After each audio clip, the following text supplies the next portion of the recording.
Абай Құнанбайұлы 19-шы сөз. Адам ата-анадан туғанда есті болмайды. Естіп, көріп, ұстап, татып ескерсе, дүниедегі жақсы-жаманды таныйдыдағы, сондайдан білгені, көргені көп болған адам білімді болады.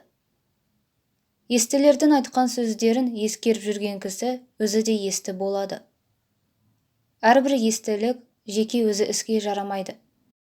Сол естілерден естіп білген жақсы нәрселерді ескерсе, жаман дегеннен сақтанса, сонда іске жарайды, сонда адам десе болады. Мұндай сөзді есіткенде шайқақтап, шалықтанып, не салбырап, салғырттанып есітсе, есіткен жерде қайта қайырып сұрап ұғайын деп тұшынбаса, не сол жерде сөздің расына көзі жетсе де, шыға беріп қайта қалпына кетсе, естіп есітпей не керек? Осындай сөз танымайтұғын елге сөз айтқанша, өзіңді танитұғын шошқаны баққан жақсы деп бір хәкім айтқан екен. Сол секілді сөз болады.